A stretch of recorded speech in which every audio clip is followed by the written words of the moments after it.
les amphithéâtres de l'université de Tel Aviv n'avaient sans doute jamais connu pareille ambiance. La scène se déroule après la projection du documentaire de Kamal Ashkar. Tourné entre le Maroc et Israël, les échos du Mela retracent l'exode des Juifs marocains vers la terre promise à partir des années 50. Des familles juives ont vécu derrière ces portes et ces fenêtres où vivent aujourd'hui des familles musulmanes. Pour mieux comprendre leur histoire, le réalisateur est allé jusqu'à apprendre l'hébreu. C'est un film sur l'exil, sur notre identité commune, juifs et arabes, sur l'amour de la terre et sur la culture marocaine. Dans la salle, beaucoup d'Israéliens originaires du Maroc, émus par cette évocation d'une relation judéo-musulmane, empreinte de chaleur et d'amitié sincère.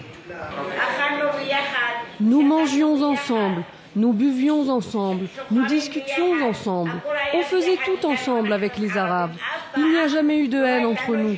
C'est seulement au moment de la guerre d'indépendance d'Israël que la haine a commencé. Justement, quand on parle du conflit, on voit toujours les choses en noir et blanc. Les Arabes d'un côté, les Juifs de l'autre. Son film crée un point de rencontre entre les deux. Démarche rarissime, un groupe de journalistes marocains est venu accompagner Kamal Ashkar en Israël.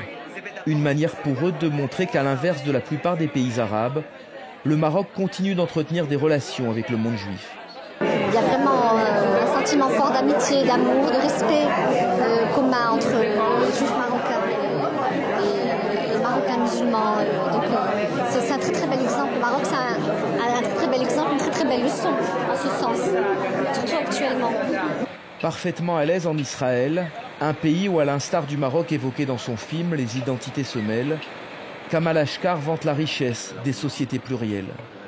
Un des enseignements, pour moi, ça m'a permis en tout cas d'être en paix avec toutes mes identités, que mon identité française, elle n'exclut pas mon identité marocaine, mon identité musulmane, et bien voilà, que tout ça peut cohabiter à l'intérieur de soi, et que l'autre est un miroir pour nous, et voilà, j'ai eu besoin effectivement de m'intéresser aux Marocains de confession juive pour me réapproprier ma propre identité.